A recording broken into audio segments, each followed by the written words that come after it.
Excuse me! Taxi! This is the 77 WABC minicast. Let's go right, though, to Professor Alan Dershowitz. By the way, he has a new book out called Could Trump Serve a Third Term?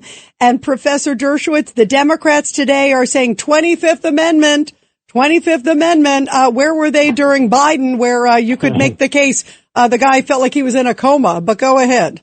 Before we get to that, I want to indicate that, all through my career when I was defending people, half of my cases pro bono, I always defended policemen free of charge. I think it's so important for policemen to have adequate defense. Now, in this case, if he appeals, I'm not practicing law anymore in an active way, but I would surely be willing to consult and help his appellate team get a reversal of this conviction. But Alan, they've already sentenced him. No, but there's an appeal now. There's an appeal now. If he has an appeal, then he has an appeal. That is very good news for me. And I know a little bit about appeals, so I'd be happy to consult with his legal team about that. I've been consulting with President Trump's legal team on some of his matters over the years.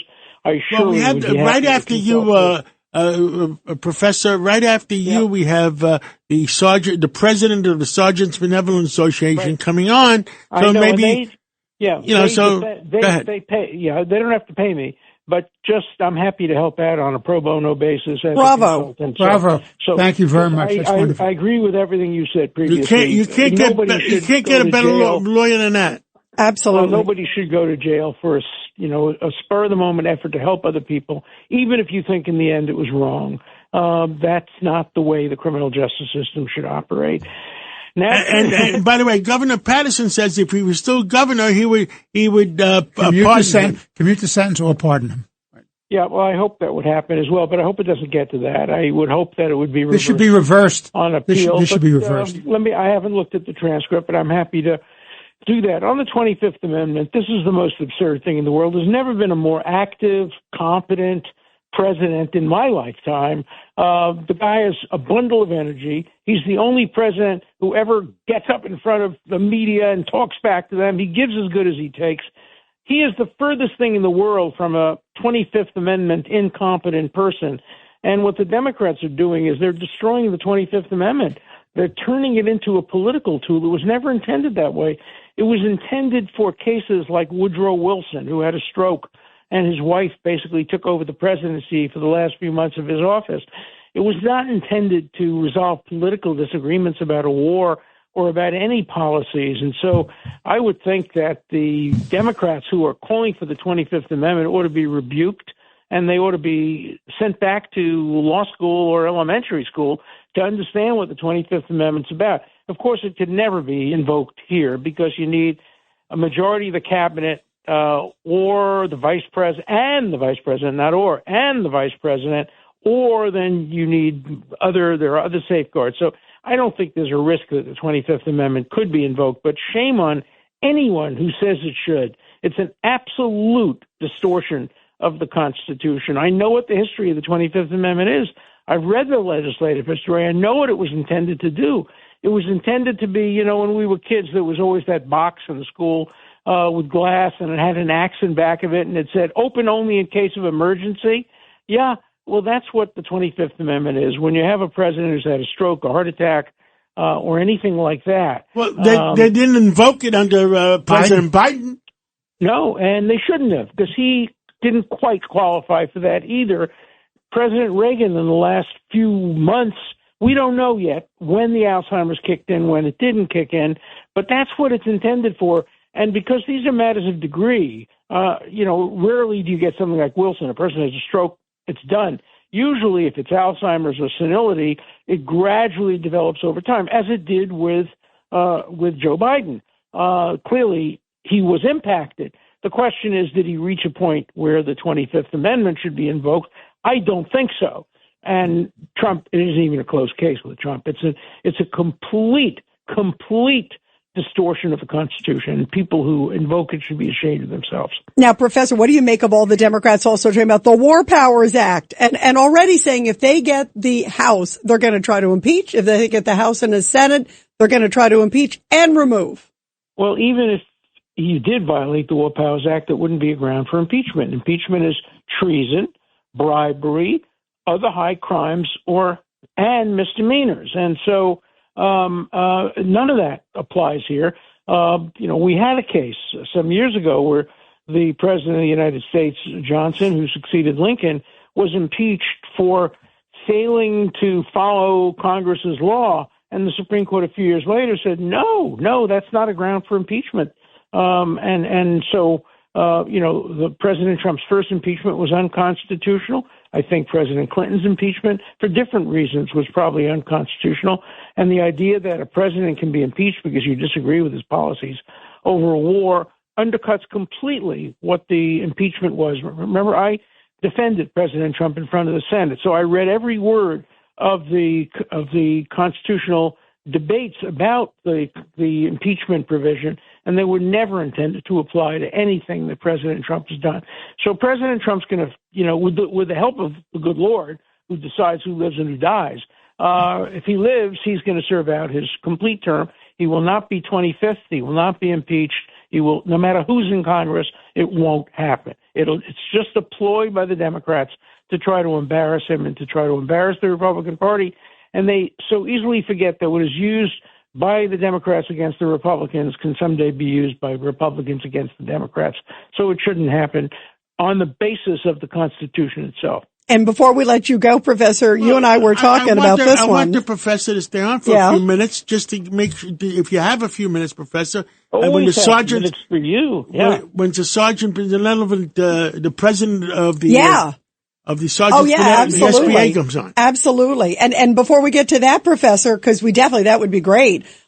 Is your thoughts on Melania? I mean, this was huge today. She comes out, and I don't know if anybody else in the White House, including her husband, knew she was going to come out, because it was like no comment. But she said, I want anybody involved in the Epstein case, the women, to testify. She also talked about defamation against her too. She said, that all these images out there about her and Epstein, she said they're fake, and she said she met Epstein with her husband. Together, they were at a party in 2000, and Epstein didn't set her up with her husband. She didn't know him before that.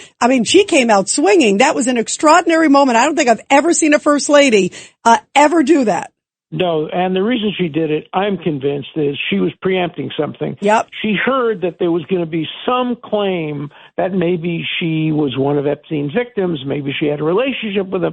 All of that's false, because, I debriefed Epstein. I asked him about every prominent person. He told me everything because he needed to tell me that in order for me to help him get the best possible deal, which is the job of the defense attorney.